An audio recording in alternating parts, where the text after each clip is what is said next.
the farm. I'm going to do a few things while we do this. I've got some notes to talk about how the farm works and how we approach it and what we do. And I've got some slides that I'll also speak to. Now, I will let you know that this slide presentation is the one my wife uses when she goes into elementary school classes to talk about farming. It has nothing to say about you as an audience, it's more to say about her as an educator, and she's really good at it. So they're like I can geek out about most parts of the farm to the degree that no one here, actually probably no one needs to know, unless it's like a farm field day on a particular aspect. So these sort of help keep me on track. And actually, the reason my wife talks to elementary schools is twofold. And it is partly because, A, she's better at working with small kids, and that was professionally what she used to do. And B, we discovered with my daughter's elementary school class, when they had to draw pictures of farmers, because they knew we were coming in to talk, and they know Emily's a farmer, they all drew pictures of like white guys in hats. My wife is Canadian-born Chinese, so she's not even white, and she's not a guy. And statistically, I guess she would be my husband, but statistically, we know that women are actually taking over farming as a profession. It's no longer male-dominated. Now, the farming population is super old. I was just telling folks here at the front about Harold. Most of the people, and you won't see many of them in these pictures, that are our farm hands, we pay to work on the farm. People will ask, is it a hobby farm? It is not a hobby farm. It provides about half of our household income, because I also work at the university, which is nice, because I'm old, my body is broken, I'll still have that income, because hopefully my mind is intact. But the guys who work on our farm, like the guys that do our fencing, and they do glorious fencing, and I will talk about it, because they are motivated by a desire to care for creation and care for God's creatures, and that's how they design the fencing to work this way.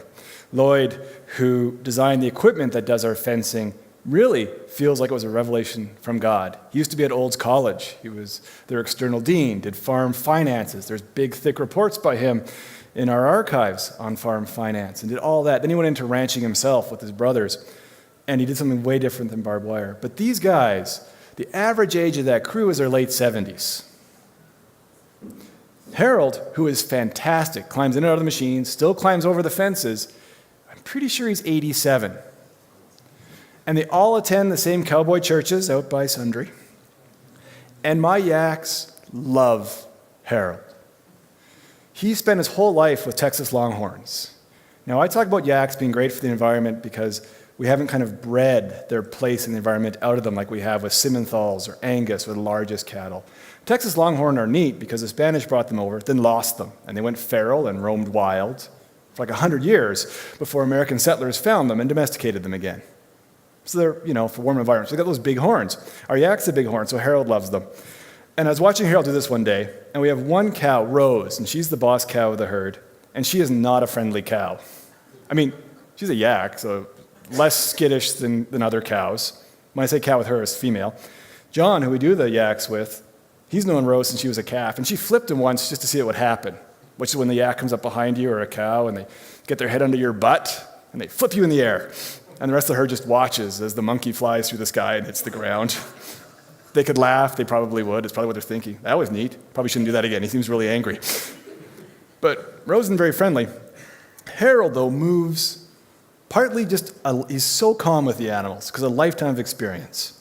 And he's always great suggestions how we do fencing. But he moves up to them. And we have a lot of gravel. And I swear he creates more gravel like glacial till. He moves so slow up to them. And by the time he gets to them, they've watched him coming. It's like driving to Manitoba and you're going through Saskatchewan. You think you know other drivers by the time you get close. He moves so slow up to them that even Rose will put her head on his big bell buckle, she's got this great fine bell buckle, and let him give her the scratchy scratches. And I've never done that with her. Our bull will let me do it, or our old one. We have a brand new one. But Rose, no. No, these guys are fantastic, but they're all older. People assume that's what farmers look like. So you look at our pictures today, you'll see some very different farmers. Now, I was digressing and going on tangents, and I will do that a little bit now to get to talk about the farm. But to bring it back to what I said before the break, when I think about our farm, I often think of Mark 16:15. Go into all the world and preach the gospel to all creation. Now this verse might just be poetics, but being a gardener and generally impatient, a little idealistic, and probably insanely optimistic, which likely describes most farmers, Wendell Berry talks about farming being this long exercise in acceptance from what you hope happens in the spring to what you learn to live with in the fall, because they're radically different. But it seemed farming was the best way to live out that verse from Mark, that farming intentionally can be extending God's grace to creation to make right relationships. Now, my wife Rita grew up in the Alliance Church, where she assumed at some point she would go and do missions somewhere and do overseas missions. And she didn't really want to do that. She was nervous about that. I grew up Anglican, and to be completely frank, depending on the Anglican parish you're in, if it's really traditional, it's probably easier to talk about your sex life after service than your spiritual life. Of course, when I was talking about dualism earlier, probably those things shouldn't all be entirely separate anyway. But we weren't used to talking about that, and I always thought that I would have to do that at some point too. Or that something horribly embarrassing would happen, like God would give me the gift of tongues, and I'd have to use that in evangelism, and it'd be very awkward. I wouldn't be happy. But then we discovered that, wow, farming would be a great way to extend God's grace to all creation. So now my farm is like going on missions. And the people that I'm extending grace to aren't people, mostly, except you folks today, of course, but they're animals and they're plants, and if they're super annoying, I can kill them and eat them. Which is not an option with other types of missions. I used to have bees, and we had one beehive, and the queen was so insanely aggressive. I was on a different farm, we had the hives everywhere. I would get out of the car, and if I didn't arrive in my suit, I swear they would just fly over to sting me. Didn't matter how far away I was. That hive was insane. So, one winter, I just pulled the top off and walked away, and came back in a couple of months and harvested the honey. You can do that with bees. You could not do that with an annoying parishioner if I was, say, called into more normal ministry. So, farming is a great way to extend God's grace to creation, especially if you're, I guess, slightly misanthropic, I don't know. But how does that redemptive work of God play out on a farm? How does one extend God's grace to creation? It actually starts for us with asking some really basic questions about all parts of the farm operation. Now, I am talking about farms, but because all relationships matter, and every relationship you're in is either shalom diminishing or enhancing, these questions probably apply just as well if you are an accountant or an engineer, a teacher, whatever, because you are creating relationships and engaged in them. And that question we ask about all operations on the farm is informed because we start with some science and scholarship, because we want to pursue right relationships in all things, and to do that, you need to know as best as you can. And that knowledge does lead to loving things, loving rye, loving potatoes. I love my livestock, every bit of that quarter. That love and that knowledge is not unlike when Adam had the opportunity to name the beasts, was getting introduced to them, to knowing them deeply. And that can apply anywhere and to anything. So you have that idea of needing to know it as best as possible. And I will never have the opportunity to know things, I think, as deeply as when you are with God and with that creature and God's introducing them. So we do the best we can, which includes all that modern science can tell us. So you have that. Then you go back to this idea of what is the teleos of creation? What's the theology? How do I apply that knowledge, that data? I've got my soil samples, my phase 3 environmental for the farm when we got it. My soil data, and we're doing a research project now, I've got data from drones looking at the photosynthesis activity of our pastures for our range management. What do I do with that? I'm not talking about some sort of creation care farming that's a complete throwback to like the 19th century, although we've used scythes, so it's a little conflicted, I guess. But that teleos, or purpose of creation, is how we apply that knowledge. And we look at a question, a piece of technology, a relationship, an animal, a plant, whatever it is, business practice, pricing, does this practice, policy, institution, relationship restore God's intention for creation, for life, for us? Does it restore those relationships? Is this thing, technology again, organism, whatever, practice, increasing shalom and the flourishing of all life, In Matthew 6, we're told not to worry. 33 says, seek first his kingdom and his righteousness, and all these things will be given to you as well. And there are blessings, like those bumblebees received when we pursue right relationships. Now, this isn't to say one's automatically blessed. This isn't some weird prosperity gospel thing that I'm suggesting. But I do think God encourages and supports the right relationships when they're pursued. Just like your plants in your garden will grow despite often your best efforts to hinder or harm or help. And things do, I think, work better when you pursue those right relationships. In fact, there is demonstrated links between increased biodiversity and increased farm resilience and production that are strong evidence of that. University of Guelph has done some really good studies on that for small and medium-sized farms and their resiliency, both as an economic entity and in a particular place as a land community. Olds College is doing a bunch of that now too. So through prayer, study, reflection, and community, we make decisions that affect the economy, the ecology, and the community life of Little Lowe's Farm, how we set our priorities. So this discernment, paired with the character of the land, impacts the farm scales, the equipment we use, what we raise. So here's our farm building, our farmhouse. It's like the TARDIS in that it looks like there's a really narrow, thin strip of living quarter on the front there. It's actually twice the size, so it's like bigger on the inside. That always makes me happy. I just wish we could have done it in blue, I suppose. But our architect really liked the red. Now, I'm going to talk about yaks in a little bit, but we used to have beef, like 120 cow-calf pair. We now have yaks. This is actually from a few weeks ago when we still had some snow on the ground, which tragically is not a lot of snow. After 3 years of drought, I was really hoping for more, but it's that optimism again. There's a picture of like the fire pit. It's our kids' favorite thing. We have fantastic wild strawberries, which, depending how we manage our grazing on site, and if we do or don't use chemicals, would either enhance or diminish what we have for wild strawberries. So I'm thankful that we managed to manage things in a way there's lots of them. They are a lot of work to pick, but they taste fantastic. And this is for the kids, the bales in the hay barn. One of my children's favorite thing, of course, is making hay forts with the bales and hanging out in the hay shed, which I as a kid loved. Now, this shot shows some of the equipment we use. We have rented 36 horsepower tractors for breaking new sod and doing particular things. But probably three of the most important pieces of equipment we have are natural predators. So there's an owl on a fence post. And it has been the case after we had this massive vole-mageddon, vole expansion that destroyed 90% of our potatoes one year, the little monsters. And voles are fascinating. They're like the fastest evolving, adapting mammal. So within generations, they will decide if they want to be 4 inches below the surface, 5 inches, or 2 inches. And they will all stick to that.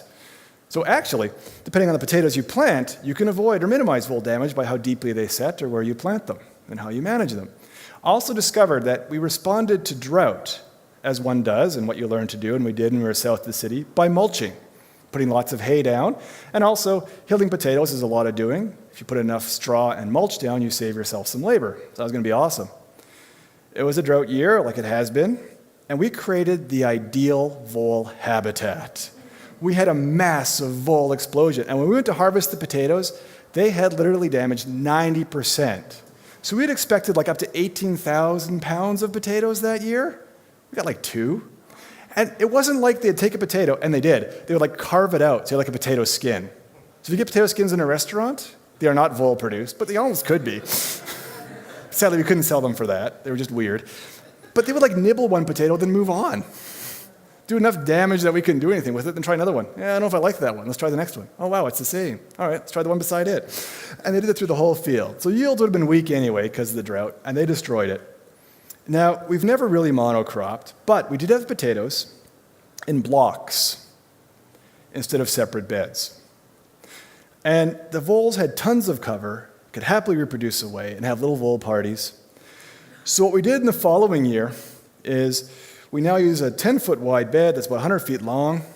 Beside it on either side will be a bed for it. We do crop rotation. It used to be just on big beds, like an acre at a time. Now we do it on these 100 by 10-foot wide beds, but the same rotation. One bed will have something like a sunflower or a nitrogen fixer. The next to it will be something we're taking for forage for the yaks, then a grain.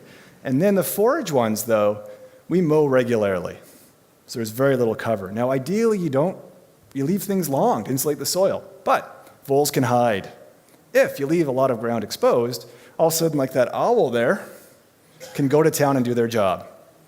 And it was really interesting this spring after Volmageddon, when I was tilling and getting the field ready, the voles were bailing out of the field, well ahead of the rotary plow, because I don't move very fast. I don't really want to run them over anyway. It's pretty horrible. But, so they're bailing out of the field, and I eventually had like 3 owls sitting on fence posts all around the market garden, just picking them off as they fled. And the tractor's kind of loud, and they're super silent. It wasn't until I looked up at one point, and I'm like, they're owls. It's like the birds. Where do these owls come from? And sure enough, and now that has followed last year as well. So now I think if we keep planting that way, we can use them and work with them. So we use natural predators to help us out. We use Gwyneth and Sarah. That's the 2 Clydesdales in the middle. And what do we do with them? Our soil is thin where we are in Bearberry. It's gray wooded forage soil. We have lots of peat bogs, and that has been combined up to make some good market garden spaces. But overall, compaction is rapid and erosion is quick, and we have woodlots to manage. We have a woodlot sustainability plan to renew our forests. Now, that's something that's interesting. Often you think about environmentalism, you think the best thing to do is to untouch that forest, right? I mean, that's sort of what sort of generic environmentalism sounds like. But I think in Christian response could be a little bit different, because our forests have been untouched, except cattle dumped in them for about 6 decades, and has meant every tree in there is 63 years or older, and there's almost no habitat in the first 3 meters. So we have the diversity of bird life is super narrow. Mammal life is narrow. We could have martins and pine martins and fishers, could have porcupines and hare, but we don't because the habitat's missing. So we have a plan to rework that woodlot. It also makes for far better silvopasture for animal grazing if you manage that woodlot properly. And it increases that depth and breadth of life. But for logging, Sarah and Gwyneth are super handy because you can pull logs out, because to renew the forest, we have to remove logs without damaging the soil. We also, because the yaks, thankfully, you'll see a slide about it, poo everywhere. That's great fertilizer, but you need to break it up somehow. We are too cold for dung beetles. If anyone reads Joel Salatin, you hear about them like taking chicken tractors through after cattle, and the flies lay eggs and maggots come out of the cow patties and the chickens eat that and it's lovely. Yeah, if you're like in the American South and it's super warm. Here we don't get that. And we have huge predator pressure, so all the chickens will get eaten. Friend John did pastured broilers, and they were out on his place, and one late fall, a massive, fat black bear thought, I need to eat for the winter. Look at that big chicken tractor out there, big hoop house full of chickens. It rolled in and took out several hundred chickens, like 500 chickens. Admittedly, he didn't eat all of them. Some of them were just flattened when the thing fell on them and suffocated. But most of them he ate. And he got these giant protection dogs who are raised with the chickens and have sent off coyotes and wolves and cougars. But they saw the bear and thought, no. We could get more chickens. So we have predator issues. So we can't use chickens for that. So we use Gwyneth and Sarah to pull a harrow, which is anything from a bar with metal teeth behind it to break up the patties so they fertilize things, or just wooden pallets, actually. And then we have the Yamaha Viking, which is like the largest single piece of equipment we use regularly, and play structure for the children when they get bored with field work. That's me trying to set up irrigation hose when it's too cold out so it wouldn't unwind for me. My kids decided it was a time tunnel. So they'd run through it like it was Doctor Who or something. So on our farm, we raise potatoes, other crops, yaks, and grains. Now, you'll see even that slide, Rita used raise. And I like the word raise for that. I already told you about Volmageddon, which was a little scarring, I'll tell you. But that word raise, when people talk about their gardens, talk about what they grow in their gardens most often. That's what we talk about. What do you grow on your farm? What do you grow in your garden? Who has read Laura Ingalls Wilder's books, Little House on the Prairie, or Little House in the Big Woods. Anybody? Go show of hands. Awesome. I love those books. Although reading them now as an adult, I realized Pa Ingalls was actually horrible and they'd be nicely settled and he'd drag his family off for more suffering all the time. So maybe he was misanthropic, I'm not sure. But Little House in the Big Woods is great, the images of food and stuff. And now I grew up with almost all of my family in Manitoba farming. I grew up on and around dairy farms and working on farms. My wife had zero farm experience. Maybe a little bit of gardening. And she's got more gardening experience while I dragged her along for that and she got into it. How does she have any kind of confidence, except for maybe an inflated view of my efficacy with farming to do this? It was probably because she'd read the Laura Ingalls Wilder's books. And they actually are technically fairly educational, but they give her some level of confidence. Now, when Ingalls Wilder talks about, in her book, when they talked about growing stuff, they didn't say grow in those books. They always say raise. What do you raise on your farm? I think that's fascinating because the use of grow shows a shift in our cultural thinking towards food production, and I think hints at hubris. I think it has a special significance to the Christian in particular because we don't grow food, it grows. You might say with the sustaining action of God, but it grows. We raise it. We provide the conditions necessary for it to thrive, much like ideally we should be doing for our children. We have a pastoral relationship to it. So that priestly language from Genesis I talked about before better describes a relationship that one should have with crops and livestock, where the term raise makes sense because you're serving and preserving it. If you use the kingly language, well, then maybe grow makes more sense. Let's see. So we do lots of potatoes. One reason we do lots of potatoes is because they're very hail resistant. Because I finally moved far enough north that we don't have potato beetles. Who has seen a potato beetle? So gross. They're like little pink blobs of chewed gum, and they're really like cream-filled. So you have to pick them and squish them quite often, and then they like spurt. Kids throw them at each other, but they spurt everywhere. It's pretty horrible. One of Rita's first gardening experiences she still remembers was squishing potato beetles and having her mouth open. And my dad unhelpfully laughed so hard because he grew up doing this, and he knew, no, mouth is not open when you're squishing beetles. I have since learned that potatoes can lose up to, depending where they're in their life cycle, anywhere from 60 to 80% of their foliage, so I flame weed them. We just flame the plants. It destroys their eggs, stops the next generation. When we were at Nanton, we shared land with a greenhouse, and potatoes and tomatoes, same family, potato beetles will attack them both. So we had to make sure they were gone. But I do potatoes because they are frost resistant, they're hail resistant, and unless it is a drought, other animals, moose, elk, and deer do not eat them. You know it's a bad drought when moose roll through and eat all of your mid-season potato tops down to the ground, which they did in Volmageddon year, which probably made the vole damage worse. But they also taste fantastic. We do like a dozen different varieties, and they all have different uses. You saw that picture earlier with the Pascha bread and the paisanki, because I also grew up in the Orthodox Church. My mom's family's Ukrainian, that's the side that farms. And to make a decent pierogi for Petaheh, you need a dry, high-starch potato. You need like a russet Burbank, not a russet Pacific, but a Burbank of good size that has had the top cut off and has had at least 2 weeks to convert its sugars to starch so its moisture is low enough. And that is a rubbish baking potato. See those purple ones in the picture, look kind of like little dragon eggs? Those are purple Viking. They have very similar color and texture qualities to that russet Burbank, but way higher moisture.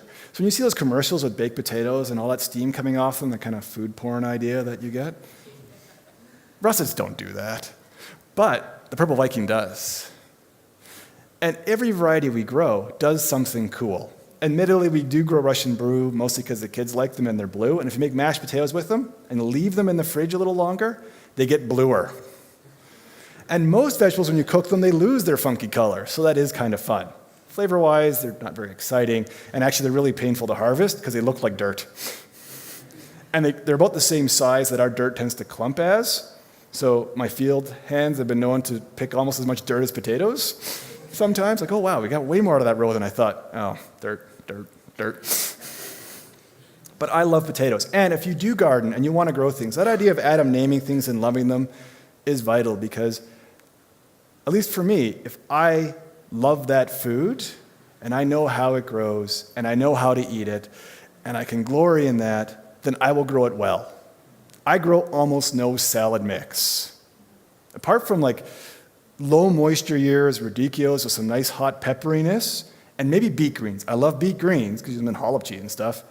Generally lettuce and romaine and it's not like I only eat meat. I eat lots of vegetables, just not salad if I can avoid it. I'd rather feed it to my yaks, actually, but I have friends who are farmers who do tons of salad mix. My one friend, Rod, who's an urban farmer, drives around town eating salad as a snack. I've gone with him to help harvest for a day, and we're just like eating kale. It's like, oh, young spinach out of a bag all day. I can't do that. So we also grow grains, mostly rye, barley, and oats. Now, if you're thinking to yourself, what can I do to have an enriching relationship to extend shalom to creation where I live, where I am right now, is to realize partly that farms are a product of where they are. What they grow and the practices you have are pretty tightly linked to where that farm is set. So for Alberta, for instance, those ideas like a 100-mile diet and eating locally and all that stuff came out years ago. I know when I read Animal Vegetable Miracle by Barbara Kingsolver, that was really the end. So books are dangerous for us really getting into farming and just not big gardening. But for us, and really most of Alberta, rye grows really well, extremely well. So does barley, and so do oats. And they grow great in rotation because they either need more or less copper, more or less nitrogen, or they suppress weeds, or they don't. And we don't grow wheat. We've done winter wheat a couple times, and different varieties. And most of our grains in our diet tends to be wheat. But most farms, in their relationship with where they are, probably don't do wheat that well. For us, a diet that looked more like a Scandinavian diet, or a Scottish diet, that relished in oats and rye, would fit our environment much better for much of our province. In fact, if you haven't, we've all had like oatmeal, right? Straight oats or flaked oats. Flaked rye is so much better. Or rye and barley mixed in with the oats. Rye is naturally nutty. We eat pancakes all the time. Or I guess if you're thinking Scottish diet, drop scones, same thing. But we make them out of wheat, let's say buttermilk, and they're fluffy. But you should really make them out of at least, if not entirely, partially rye, because it has much more flavor. It's really nutty and rich. So the pancakes taste like something even without syrup and even better with. So I love them. In fact, for us, because we found because we use so much wheat in our society, people don't know what to do with rye flour. So we end up selling most of it as pancake or cookie mixes. Because, how do we cook this? Well, we'll tell you, and we'll give you an example. And chocolate cookies with rye are pretty fantastic. Again, it's that natural nuttiness, that richness. Now, the best part of the farm in this slide is our yaks. And for me, it is the yaks. Because, in part, they're company. I mentioned that farming can be stressful and lonely, particularly in bad seasons. You're working long hours, you're mostly by yourself. If I was in Manitoba, 60 years ago, I would have had at least a dozen cousins around me working on associated farms. We would share labor, share time. We'd go to Pushtinyas or Kayleys, depending on the size of the family, and you would have that persistent support network. We're in a growers cooperative now, which helps. But really, most of the stuff around my farm is just used for extensive cattle grazing. Talk about my neighbors. My neighbors are over in Bowden, 30 minutes away, or 30 minutes north, or 30 minutes down to Carstairs, and they're the functional neighbors, and they're at least 30 minutes. So the yaks are fantastic company. They are aesthetically pleasing. So how big? Most of us know cattle to some degree or another. Now, in relation to this, most of the meat cattle you will see are probably often these days are Simmenthal, because Simmenthal gets super big. And you could easily have, so a yak cow is maybe 800 pounds. A Simmenthal cow could be 1,200 or more, 2,000. We have Simmenthal, like my cousin Mike raises Simmenthal bulls, that are so big that, if you're delicate, you might want to cover your ears, they cannot reproduce naturally, and they have to use artificial insemination off their semen. But they sell for $65,000 because, that is worth so much. That is what our relationship has done to those cows. Yaks, however, have been domesticated forever. It's like if someone had actually domesticated bison. Their footprint on the land is very similar. Their character is very similar, but they're fully domesticated. They taste fantastic, which is nice because we eat them. Their fiber is super useful as well. They are smaller and lighter. At 350 kilograms, when our thin soil is wet, they don't punch through it, where cows will. And you get hummocks. Then you get aerobic decomposition underground because water collects. You don't get any more carbon sequestration, and pastures kind of die, actually, when that starts to happen. And you get a lot of low-yield pasture areas that heavy cows will do that to. So they're great for that. You know, they're about 5 feet or so at the shoulder or head. Most of the cows, the steers, are bigger, which is great. My wife is 5 feet tall and finds them less intimidating if she's at least as tall as they are, or slightly taller. Let's see. So, they have a really fuzzy coat over the winter, and it is fantastic for them in the winter. The data shows that yaks do not lose condition as long as they have feed and will thrive up to an average winter temperature of minus 64 degrees. I know, it's insane, because the farmers wouldn't. They would lose condition, probably, minus 64. So we had weeks of minus 40 this year, which they came through just fine. I fed them more, but yaks are actually conditioned. If we had a bad drought year, I do not have to feed them over the winter because of how they handle their metabolism and fat deposits. They would lose condition. It would take maybe 4 or 5 years before a heifer could have a calf instead of just 3. So if I can feed them, it's ideal. But we are unlikely to find ourselves after a drought in a situation where I'm trying to sell animals rapidly, which would be economically harmful for the farm. So the yak is pretty ideal for a small mixed farm where we are. High altitude. They actually are the highest altitude bovine. They breathe faster and have a larger heart by ratio than cows do to manage that high altitude. What they don't like is hot weather. So ideally in the spring we can brush them out. The fiber is fantastic. It's short, so you wouldn't want to make socks out of it, but lovely for mitts or a scarf or thrums and mitts. They have long, sharp horns. They do lots of interesting things with those. They play with them. They socialize with them. So, has anyone heard of mob stalking for grazing? Okay. It's a pretty popular thing right now. Savory Institute talks about it. Joel Salatin writes about it. And it is interesting. The idea is that you want to clump your cows, your livestock, tightly together, much like a bison herd would have. It'll move across the terrain, generally moved by predators. Now we just open fences and move them. Eating a certain amount, but you keep them tight together so that, say, when they pee, it has a chance to soak in the soil instead of evaporate. They eat things evenly. Within 3 days, most ruminants become domesticated or habitual in their grazing and will overgraze one spot and ignore others. So mob stalking helps with that. We don't do mob stalking with the yaks, although we've done it with cattle, because I don't know what that would do to their social engagement with each other. Because when you watch them, cows will spend up to 80% of their time eating and 20% of their time digesting. Yaks are a flip. They spend between 63% and 80-some% of their time hanging out, digesting what they just ate. So they're extremely efficient. They eat about 1/3 per weight of what cows do, and drink about 1/3 per weight of what cows do. And when they're hanging out, what are they doing? They're like sitting on each other and kind of cuddling, which is sweet. They're wrestling with their horns, flipping each other gently in a fun way. We had one steer named Brisket who was a total jerk.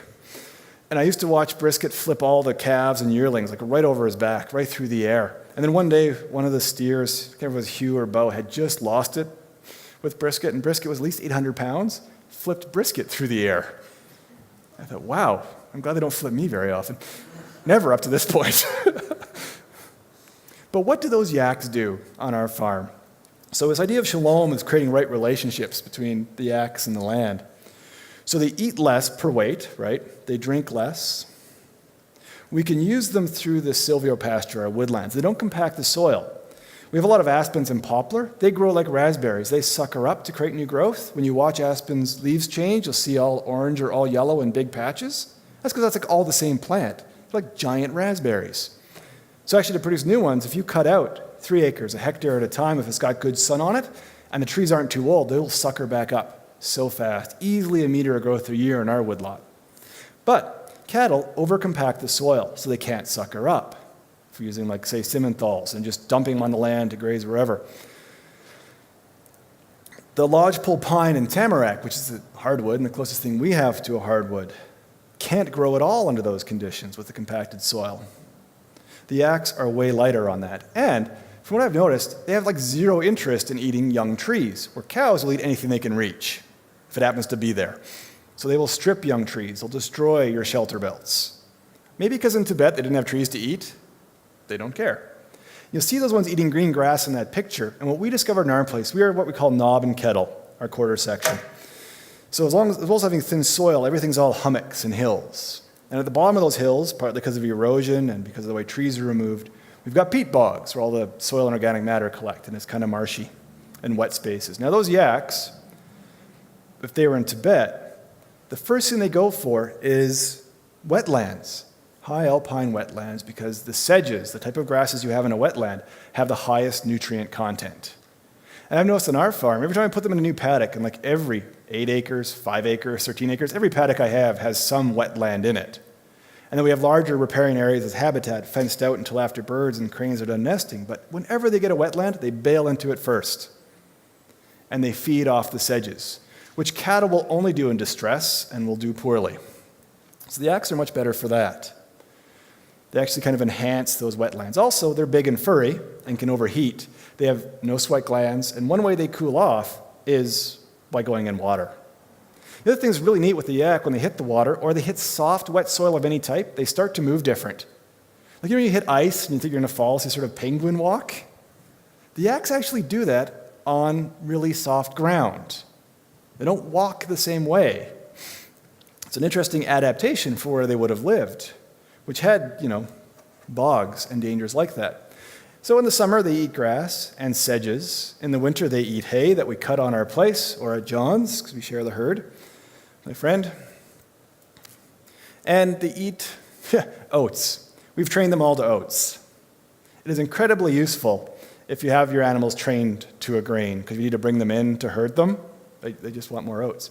When I get to the farm now, they all stand there and look all very dramatic and droopy and grunt at me because they don't moo, which is nice. They're very silent because they want oats. So they're beholden to me, which is extremely convenient when I need to move them and they don't want to move, or I need to get them into a trailer or something. They also kind of purr, which is weird. But say Harold rolls up to them and he's petting them, or if I'm petting someone who's particularly nice, like Wink, they start to have this sort of weird breathing, purring noise. Everything's silent and still, you can hear when they're into it. They drink water. Thankfully, they drink about a third amount of water that cattle do. This is our water in the winter. And they poop. You're like, well, wow, picture of poop. This is great for little kids, of course. But I mentioned they drink water in a third of the amount. Now, look at that poop. I know you can't avoid it. It's on the big screen behind me. But if you really look at that poop, you'll see a couple things. One, cow patties are big and flat and round, right? These are much more like you get off elk or moose. I mean, I wouldn't say deer. It'd be a huge deer if it was that large. But the calves look a bit like deer. And that is because there's almost no moisture content in it. They are not wasting moisture out the backside. Cows basically persistently have diarrhea. It is actually kind of sad. Now, this is interesting because we have domesticated grains, we have yaks, and we have cows, we've got show dogs, and we do live in a relationship with other organisms. I think things like rye, some varieties for sure we've raised together, we live together, yaks, and I think we have both been enhanced by that relationship. Certain traits of the yak have come out. We have benefited by it for sure, and they benefit by that relationship. I look at what's happened with, say, Simmenthal, some cattle, show dogs, and I see a relationship that is not shalom enhancing for the animal, even if it is economically enhancing for us, at least for a short time. And that husbandry, that relationship, it says to me too that we do have a pastoral, but also an elevated relationship to that animal. I mean, it's like those poor cows suffer from irritable bowel syndrome constantly. And mostly they hang out and digest their food and socialize and look lovely. But what do we do for the yaks? Now, of course, for us, the yaks give us meat. They give us fiber. They could give us milk, but I'm not milking yaks. Their teats are tiny. They are not used to it. And once you start, you can't really stop, and you become a slave to the yak. I don't want to do that. But in return for and they can actually be good for labor. They make great pack animals. John, who we do the yaks with, has trained yaks to use for backcountry hunting, for instance. We could use them to actually haul logs like an ox or help to us in the field, although we haven't. We had two that were trained. Hugh and Bo had been trained, but none of them took to their lessons quite well enough to go full-time into pack animals, so they went into the freezer. But they were pretty nice. High stakes for failure, sadly. Although in Tibet, they use, we call it a high line here, because you use it for horses quite often, but really it's a low line. Every day, all the animals will be tied to a line right beside each other, and with you in there milking some of them, so their familiarity with people constantly is much higher. Their familiarity with being cramped together with people and each other constantly is much higher.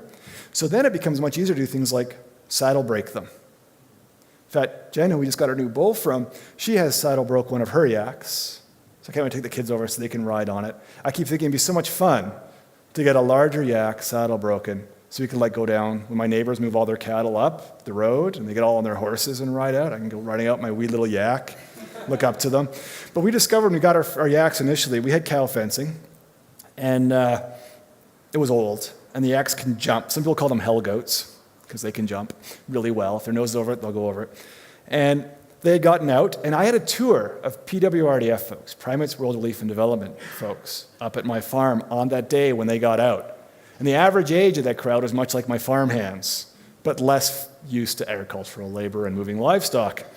So I phoned my neighbor, just south of us, really is, just on the side of the fence, so a real neighbor, and Jeff, Darcy, and their daughter, and they do rodeo, and they're used to cutting calves and everything else, and their horses are well used to it. They rode up to help us get the yaks back together.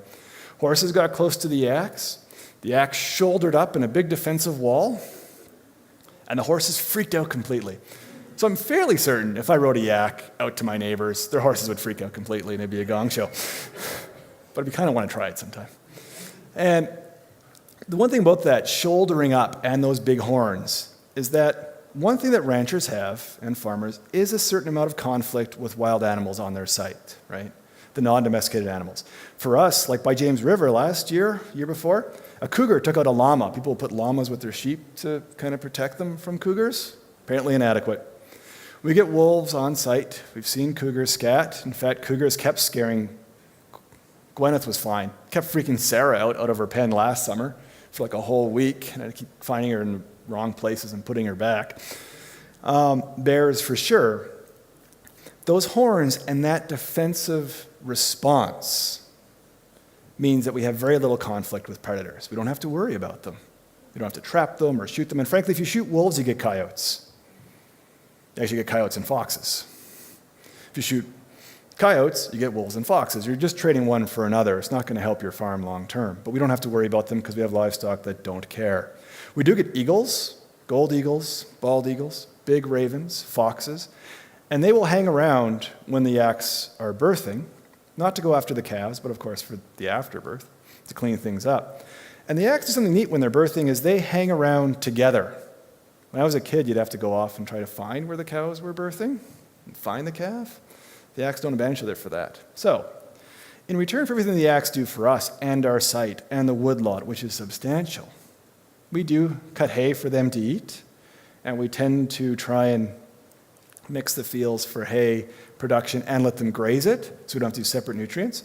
We build fences to move the yaks to fresh grass. Because what you want to do is you want a situation where the animals, you don't just sort of, if you drive up to Sundre or anywhere, you'll see cow in a field, you'll see zero grass. Horses are super bad for this because of the way their mouths are shaped. And actually yaks have a more goat or horse-like mouth at the very front. So they can clip it right down if they get the chance. And what you ideally do is it's like a trinity for grazing. Not Father, Son, and Holy Spirit. It is 1/3 eaten, 1/3 trampled, 1/3 for solar battery or regrowth. That's what you always look for. So they go in there and they trample it. If you have overgrazing, the soil heat will heat up so much, especially like last year when it hit 40 degrees, which was emotionally traumatic somewhat for me as I watched my land kind of just wither, groan, and not be able to respond to it, because grass doesn't grow in that heat. The microbial life in your soil's gotten too hot. You are no longer sequestering carbon. In fact, soil starts releasing carbon. and your pastures do nothing. Even if you had rain, it's just too hot for the grasses we have. So you need them insulated. You need to leave enough grass the plants can grow vigorously and excitedly. You hear about coppicing trees? Same idea. You need a grazer on those pastures constantly to nibble the tops off, to bring them down to about 2/3 of their height, so those plants get excited and grow really hard. If they take too much, they can't do that. If they take too little, the grass is like, meh, go into senescence.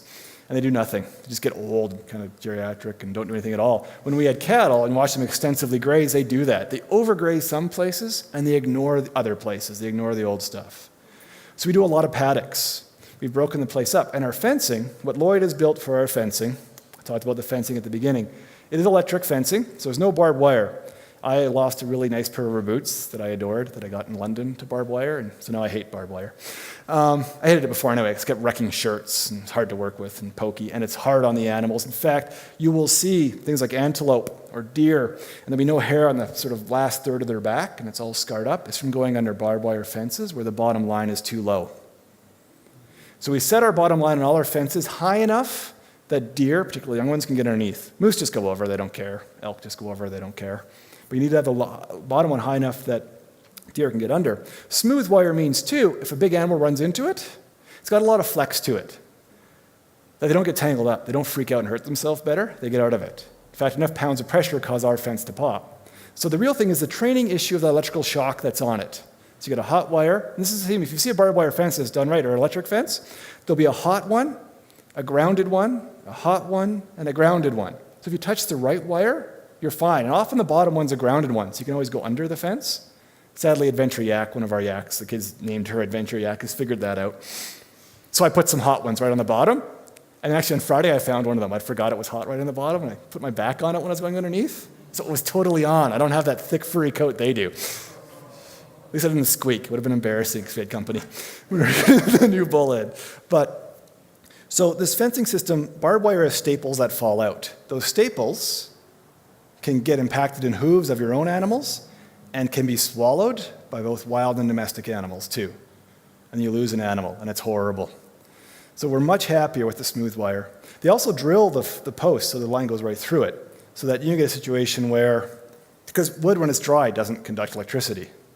So we use way less plastic. It's also way faster and easier to put the fence in, and the fence can follow contour really well. So we have a video now. Oh, did it already show? Oh, it probably did. Good. Let's see if I can get it to play again. Here we go. Now, in this video, so I can't see it playing in the back, there's a great moment. There's a yak calf. They're super adorable and really fuzzy. It's like wrestling a stuffed animal. Way better than a calf, but takes more people. So they're in the new paddock. They're looking around, and it's gotten a little, actually, and this is their first time in it this season. There's Steve, our old bull. I guess it's an indelicate moment. I apologize. Steve, mostly, I suppose. That's Adventure Yak, actually, the black and white one. Here's one of the steers. Wow, I touched the fence right on my nose. I'm out of here. And then they all go, and look the way they put their tails up. They are so beautiful when they run, so aesthetic. And they just do that. They all just go. Steve, whoever is more dignified, he does not run. But it is his job to be there. He follows along. I saw Brisket, the horrible steer, actually once put it at a pink nose, some cow genetics in there probably, got really close to the fence, and I could see the little arc between the fence and its nose. But after that, Brisket stayed like a meter away from the fence, which was good, because he'd been developing a tendency of pushing other animals into the fence. Brisket was a jerk. So here you'll see us. Oh, hey, I recognize that guy. You'll see us ear tagging. In fact, so there's Andrea and John, myself, friend Ben. Actually, Ben, put up your hand. If you want to talk about tagging yaks, you can ask Ben. He's come out and helped. Totally urbanite, gets to wrestle baby soft fuzzy yaks. But normally when I used to do brandings with cattle, like 2 people could hold them pretty easily, even 1 for the process. I don't know, the yak calves are super burly, that normally it's like a bad police brutality scene with like 4 people piled on them, but you're also trying to pin them so they don't hurt themselves, right? You want to hold them super still so they're not hurt when you put an ear tag, so you don't brand them, and maybe you castrate them, but you don't want them hurt. And we do medical care for them. We don't do broadcast antibiotics, because that does weird things, actually, to their poo, and affects how microbes can interact with it. If they're super sick, we might. This is Limpy. He didn't have a name until he cut himself on one of the last pieces of barbed wire on the fence till it's gone. Now the children named him Limpy. He has a pronounced limp. And he hobbles about. But, what can I say about Limpy? Nothing. So,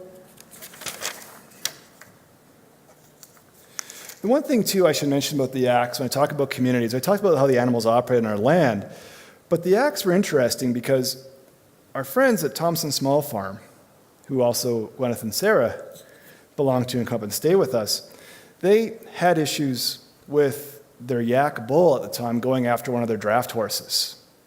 So they needed somewhere else to keep the yaks. We had been taking in custom grazing of cattle, and we needed a different animal that was much better for the land, and we had no idea what it was. So this has worked out really well, not just for our land to have the yaks there, but for both of our farms. Because John can bring his yaks up to our place. We share the calves now as they're born. We share the grazing and the benefits that happen to it. And this summer, we're starting to look at starting a new research project with Olds College. I talked about this idea of wanting to know the land. So we're trying to decide if a practice is beneficial or not for the farm or for the land. And that requires a lot of knowledge and a lot of patience and learning it. So we're working with Olds College, probably ALUS, which pays farmers for maintaining riparian spaces or wetlands, to take all that new smart farm tech that probably is mostly going to imagine big industrial farms and apply it to smaller medium farms to better understand how both the grazing of yaks at our place and cattle at my friend Marcus's place and a few other farms interacts with their pasture management. So we're going to gather a ton of empirical data on grazing patterns and preferences, on pasture health and regrowth. We're going to look at how this impacts wild terrestrial animal biology patterns as well. Because I'd rather not adopt a new practice on the farm that diminished its utility, access, or at least travel through ability for deer, elk, moose, predators, whatever. We do an annual bird count or survey on our farm to see, because they're a nice indicator of what your habitat, your insect, and other populations are like. So we can see if the woodlot management and pasture management is having impact. Is it getting worse or better? The reason that's important for farms, there's most of our land is agricultural land, a lot of it. 60%, of human-utilized fresh water is used for irrigation. So how we farm has a massive impact on the environment. So you might get localized extinction events. A bird disappears from one farm, a couple thousand acres over there. But what keeps localized extinction events becoming problematic for turning into a major extinction event in a region or overall is being able to repopulate areas. So while our farm's only a quarter section, if enough small farms, for instance, provide enough habitat, then sure, this bird will disappear in this part of the province or on these farms. But as long as a population exists somewhere else, it can repopulate back in. Those right relationships will work to restore themselves, but they do need support. So depending on how a farm manages. So now we've got bluebird boxes as well on our place. Bluebird and a swallow box. Make that happen. But that Olds research will be able to see how better can we manage this? How can it help everything in our land community? So the name of our farm, someone asked me about it in a break, so I'll talk about it now. As I mentioned, both Rita and I kind of thought at some point we would have to go on missions. I'm happy now that our mission as a farm largely involves yaks, who I tend to adore, except for that brisket guy. But with all this in mind, Rita and I tend to describe our farm, with everything I said before up till now and how we manage it, as a faith-based farm. So we named it Little Loaves Farm. Because just like that miracle, or miracles, where Jesus feeds the multitude, that's what we wanted to name it after. Because I really like that, because that shows that God has immediate and intense care for our physical needs. He's actually feeding people. It's not some two-kingdom theology where it's fine, you'll starve to death, but you go to heaven, so don't worry about it. You'll get there sooner. You won't backslide in the meantime. So God really cares and feeds people, and feeds them pretty good food. It's not bad food. It's not like at the wedding feast, we're going to turn water into wine. It was probably really good wine. It wasn't, well, they could just drink water. It's fine. They won't die. So Little Loaves Farm, makes that miracle, and that makes us happy.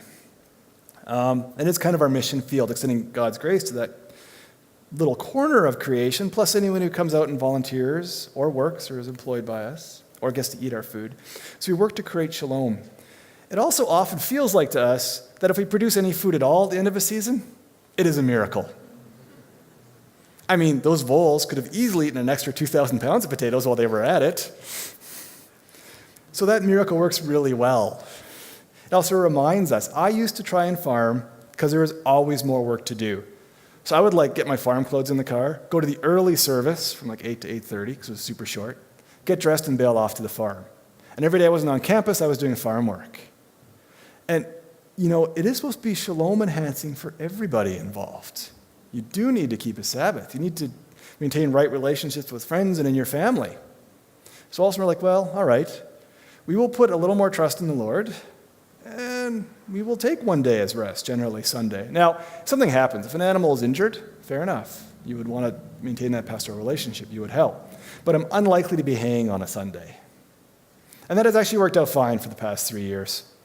Generally, haying is wrecked by rain. There's been so little rain that also makes it easier, probably. But, so we named it Little Lowe's Farm to remind ourselves, I think, a little bit of how God is part of that relationship and how we want to keep him as part of that relationship. And that it can bless people more than just with the food it produces or the income it provides. Now, clearly not everyone is called to be a farmer, although I will say there is plenty of scholarship that suggests that reducing our farming portion of our population down to 1%, as the Green Revolution allowed for, between fossil fuel use and chemical use, down to 1% is not sustainable.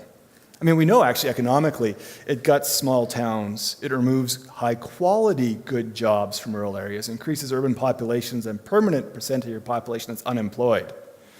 That pursuit of trying to feed, and it's a good pursuit, of this sort of enfranchised, lower SES part of our society by making food cheaper so everyone can afford to eat, has mostly led to the impoverishment of another section of our society. Not a great plan, unfortunately. In the US, as a cohort, farmers, actually as an employment cohort, have the highest suicide rate. You think about the mental stress, the persistent cognitive load, as there's fewer and fewer of you doing it, and more things stacked against you. It's a challenge. So sure, there should probably be more farmers. I'm also an academic, and I know, and I do China, and this worked terribly during the Great Leap Forward, and making academics become farmers is probably a terrible idea, but many of my colleagues have pretty flexible schedules and not much to do in the summer, so more of us could probably be farmers. And once upon a time in our society, even if you weren't a full-time farmer, you were engaged with some sort of food production task, whether it was gardening or something else. And about anywhere from 60 to 40% of the farming was farmers. So maybe more of us should be farmers, but certainly not all of us. Just like some of us are called to overseas mission or ordained ministry, not all of us. But we are called to grow the kingdom and redeem those relationships. So as I said at the beginning, eating is essentially an agricultural act. That raising crops and livestock for food and eating food are really directly linked, no matter how many steps you put in between them. How much marketing or what the stories we tell us in our culture is between them. There's a physical reality there that keeps them together. And that impacts how it is produced, whether it is life-giving and shalom-enhancing or diminishing. So I think it is really worth considering all the time, even if you're not going to be a farmer, what relationships you are creating with what you eat. I mean, we look at much of the Earth's land mass is used in agriculture. 6% of the fresh water is used for irrigation. The environmental impact alone is significant, for good or ill.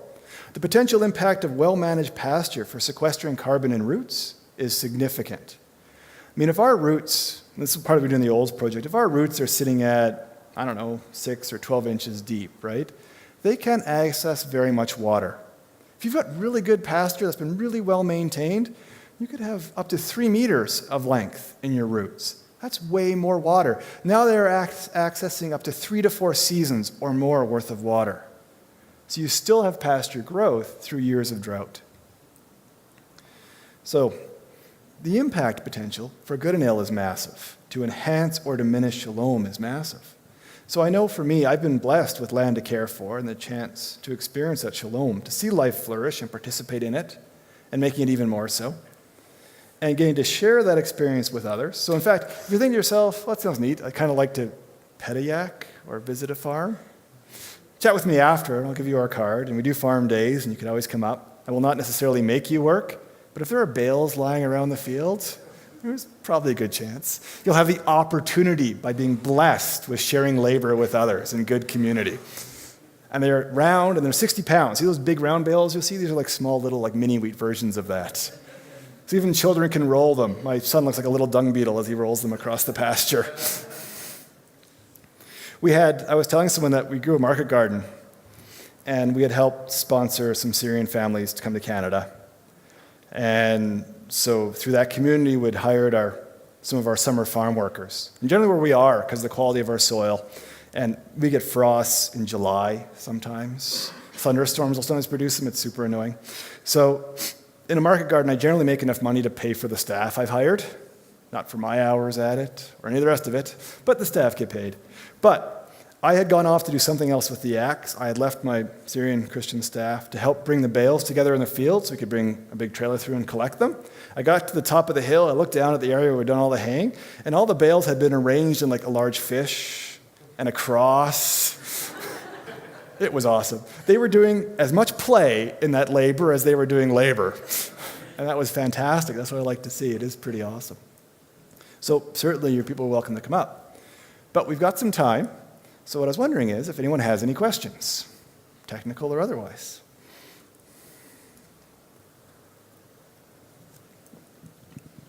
Oh wait, I'm going to go to the questions picture. Here we go. That's Steve. Yeah, I just wondered how you got into yaks. Right. So a few things came together. As I mentioned, Jonathan, who we knew from the farmers market sharing a table with, right, needed a place for his herd. And he kind of sold me on them. I was unhappy with how, and the more I read about it, trying to find solutions, and they were hard to find for us on our site.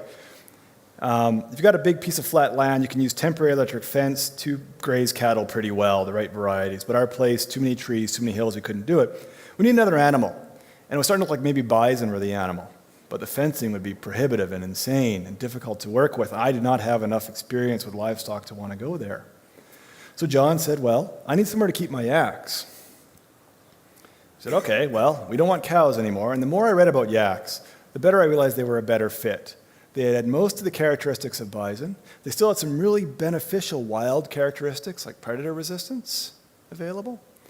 Now, in the 1920s and 30s, yak were actually imported to Canada as an experiment to North America to see how they would do instead of cattle on our pasture. We have a lot of what would be considered marginal pasture in this province, where it is very difficult to do cattle really well. You almost need to feedlot them to finish them. Whereas the question was, well, did yaks did really well. They did well enough that the Cattlemen's Association lobbied the government to shut down the importation of yaks. So there are big herds in the US, and since I got them at first, I'm like, this is weird. Cool, I got yaks. No one else has yaks. We discovered there are multiple other herds in the province of varying size, like 300 of them up at Rocky Mountain House. Cremona's a couple of herds of around 50.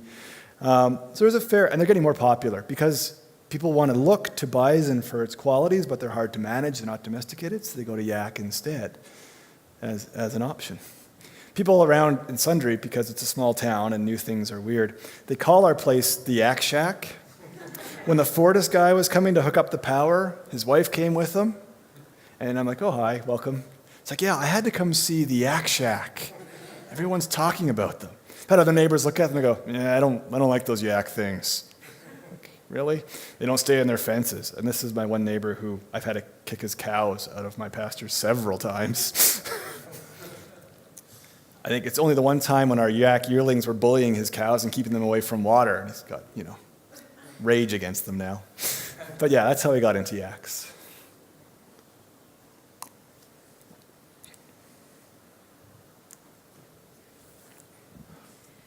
I'm curious to know more about the carbon sequestration, how the crops do that. Sure. So, carbon sequestration and ruminants, right? Now, there's actually two things to go with that. Crops, annual crops, have very short root structures, right? And the more the plant you have above the soil, the more moisture it wicks basically out of the soil and perspires or evaporates into the air. This even affects our thunderstorm patterns over the prairies. Big canola fields feed energy into them. When you get a couple degrees of climate warming as well, you get bigger storms that drop rain less often. They pull that moisture further. The ground then dries up. There is less active life and growing because soil is an active microbial population. It needs water, it needs air, it needs a certain temperature. So annual crops are admittedly problematic. Some are better than others. Perennials, like forage grasses, ideally the majority of the plant is below the surface. They build more plant in part as they grow by collecting carbon from the air. Now, if everything's in balance, every yak fart is really just farting out grass they ate. More pasture will pick that up and put it back. So that's fine. If the plant is repeatedly encouraged to set down deeper and deeper roots by not being overgrazed, by not being eaten so much it can't grow anymore, they will pull more and more carbon out of the air, and they will create more and more plant going down. Has some real benefits, because that'll also hold more moisture in the soil. And in dry times, more moisture is accessible to that plant. Because if you imagine roots, so you think about our farm, we call ourselves farmers, although I suppose in Alberta it'd be cooler to be a rancher, I guess. You could stop growing potatoes, just be a rancher. But those plants are like little ranchers. They exude chemicals off their roots that encourage different microbial life forms to be around them. And they need water to do that as well. So the right plants in the right soil and the right mix radically increase the depth and breadth of life in that soil at the same time.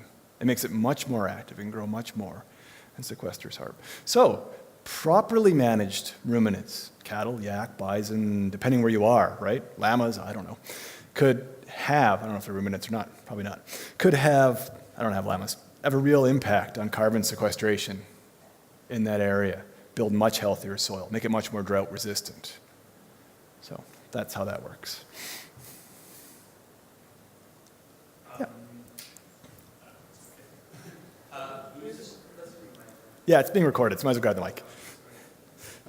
I'm just wondering how the taste of yak compares to beef, and who is your market? Okay. Who's buying yak? Good question. So, one thing about yak, and I'll preface my answer with this: yak have been raised in close association, in close community with people for thousands of years, 1,000 years. And that's super helpful because they were raised for their docility, their attitude, their intelligence, their emotional stability, their fiber, and as food. Cattle are often raised for size because it is a commodity transaction, right? It's transactional, our relationship with it. If I'm going to raise a cow, I need the biggest cow possible before it hits 24 months of age because of mad cow, so we can go to auction and get butchered, and I'm going to get paid cents on the pound for that animal. With the yak, size has not been an issue. In fact, and I'll get to the taste in a minute, the reason you don't want big size too is that if they get really big, the calves are too big to birth by themselves. So you're out there in March or February in minus 30 pulling calves out of cows, which is a fairly horrible activity potentially. Yaks, because they're smaller, birth easy. And because they were partly bred and raised and lived in community with people for food, it tastes like beef. Is anyone from the Cattlemen's Association here? Good. It's like better beef. If we could have a tagline, it would be yak, the better beef. Because it is like beefy beef. If you have a steak, it is like what beef should taste like. We see those images of steaks, that food porn, it looks so lovely, and you imagine how good it will be. That is kind of what yak tastes like. It's not gamey, it's not like elk or moose. It is like super good beef. If it's ground, I don't know, it's just ground beef at that point, right? You season it, you make a burger. It is very low fat, but it does have a higher salt content, sodium, naturally, because they're high altitude animals, than bison. So your ability to wreck it by overcooking it, if you're in the kind of gray roast crowd, which I know some folks are, but it's harder to dry it out by overcooking. So it's actually a really easy meat to work with for cooking, because of that high, sort of higher sodium content. And use it the same way you use beef, but it will just be better beef. It's like with a cream whiskey peppercorn sauce. which is really good. You put that with a yak steak, and you can still taste your beef and the sauce together at the same time. Oh, it's like the best thing ever. It's like one of my favorite meals. And I used to just go for cured meats all the time. Now, we sell the yak either direct as a half or a quarter. So you can just get a quarter or a half yak like you would for your freezer, right? Or a whole one, if you can, eat 300 pounds of meat. They butcher out, unlike cow, more like pigs. So about 50% of the animal weight, up to 60%, will be meat, will be usable stuff you can eat if you're eating it. The bigger a cow gets, it goes the other way. More and more of that weight is bone and gut, and less of it is useful meat. So we sell by half or by quarter. We sell at some farmers markets. Hillhurst Sunnyside, so Thompson Small Farm, John Wright, who we do the yaks with, and we share the herd, he sells there. We'll be selling in Cochrane. It may show up in YYC Growers stuff. Now, I do know that Jen, who we got the bull from, we'll see if they can get enough animals going. There sounds like a good chance that ground yak will show up in co-op too, in Calgary Co-op. Because Calgary Co-op does a great job of going directly to local producers and supplying that way. So you may even find ground yak at the grocery store. Although, to really experience yak, steak, stew meat, heart, is kind of like the way to go. That was actually a really good segue to my question, Yeah.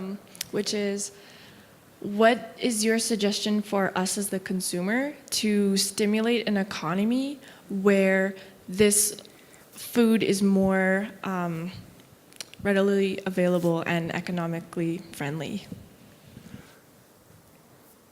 That's a good question. Farmers, our access is hyper-intermediated. So some of your best options would be doing things like, and it does lifestyles make it hard. I've got small kids, they have activities like this morning, running from one task, take my daughter to rugby, run over to my parents, you name it. There isn't necessarily time to cook lunch or whatever, right? So you eat out. But is avoiding eating out. It is doing things like signing up for like a harvest box, say from YYC Growers, like my cooperative, which has got 18 farms in it, so no matter how bad the weather is, you're probably getting something. Or directly with someone like Noble Farms down by Lethbridge, who's got like a dozen kids, and they do awesome stuff with all that labor, like strawberries and plots. So, there are some really good local farms you can do CSA options with, so community-supported agriculture. I'm actually working with the Anglican and Catholic diocese to look at church-supported agriculture, to try and link congregations directly to farm, so those congregations can get out of their pew, engage with creation a little more actively, make some shalom-enhancing purchasing choices, and have some of what gets produced on the farms go into things like some of the food aid programs for, say, the Catholic diocese, of which there's many, which would be awfully nice. So that is one option, sign with the CSA. So then you're also getting stuff that's relatively seasonal, relatively local, and cooking it that way. Another option is, of course, gardening for yourself, and then going to the market and trying to reach out and meet farmers that are producing food, visit their farm and get to know them. Because that may not be your whole diet, but it's part of it. And like for our farm, every yak we sell makes a big difference, right? Every 100 pounds of potatoes really kind of matters. So the more you can buy directly. The other part is lifestyle changes. Can you dry food? Can you freeze food? Can you cellar it or make space to cellar it? And then purchase in volume at the right time of year? That's pretty handy, because all of a sudden you're treating food and agriculture production as a food, as opposed to a commodity, and that is going to be the biggest issue.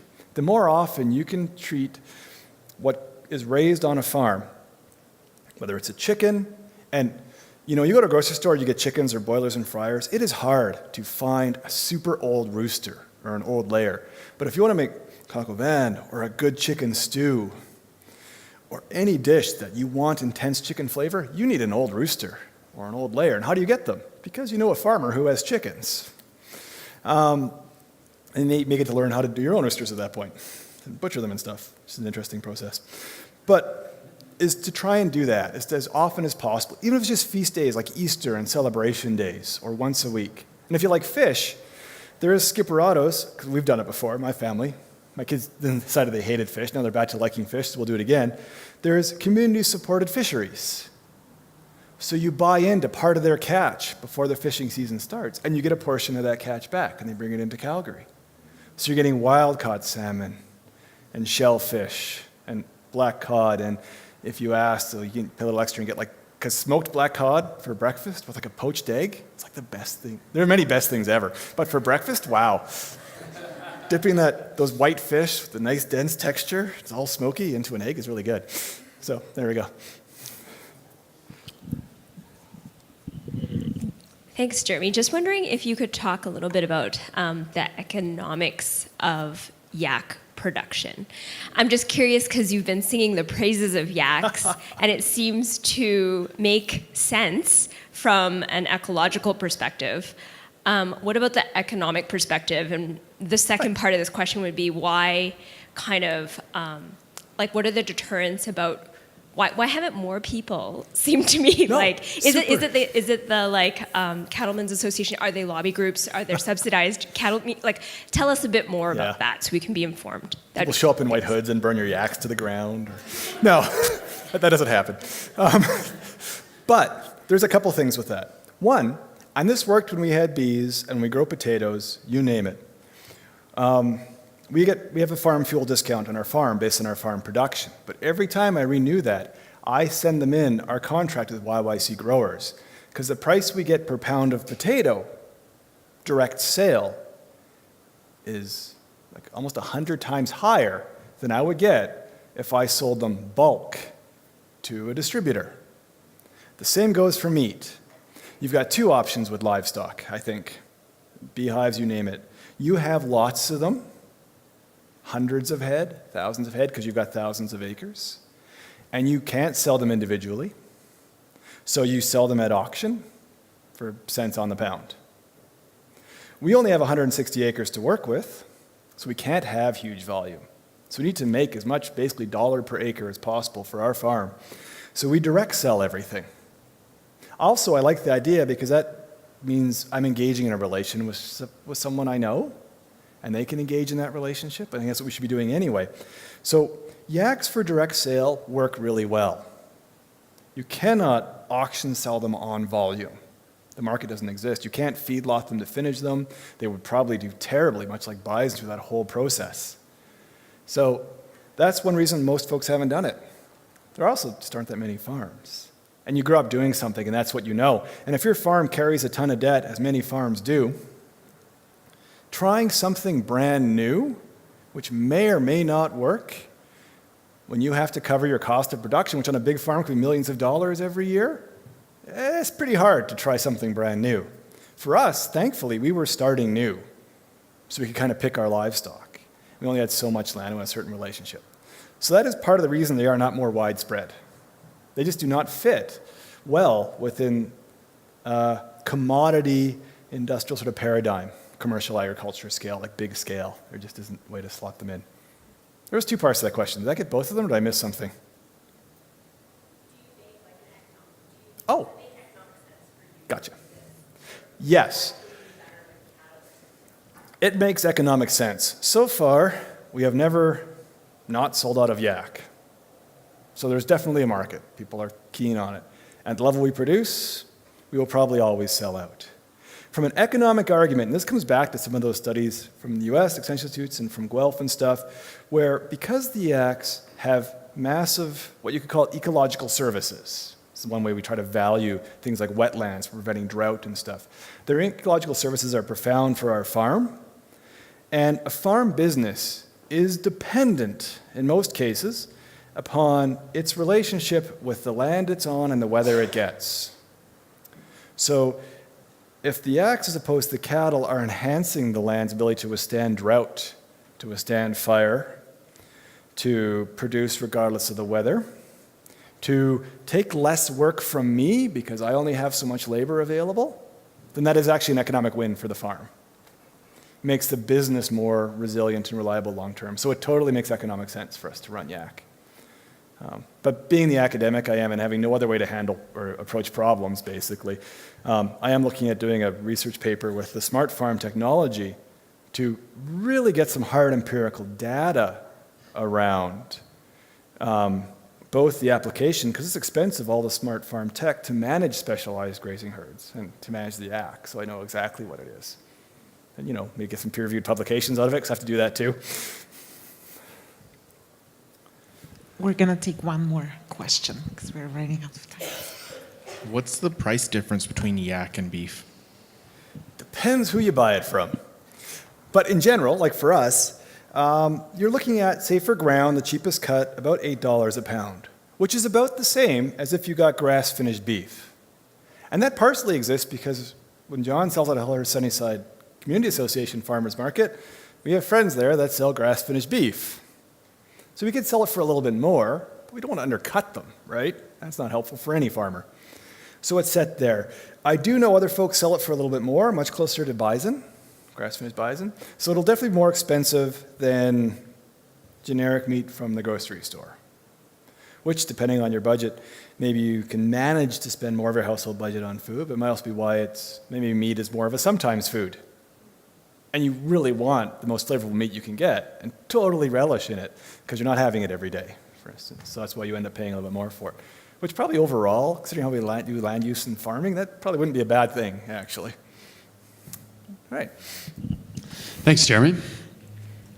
We want to wrap up because we said we would be done by 4 p.m. and we're there now. However, I know people are really interested, lots of questions and stuff, and so I'm going to volunteer Jerremie for the next 15, 20 minutes just to hang out at the front, answer any questions, come on up and you can ask him. But thanks for being here and thanks for being conscious about the choices that you're making and how you're engaging with these types of topics. We really appreciate it. And to see the response today, we'll have to try this again at some point. So anyway, thank you again for Jerremie for being here, for Yelena for hosting, and for everyone for being here. Grab some coffee on the way out, and we'll see you tomorrow for church.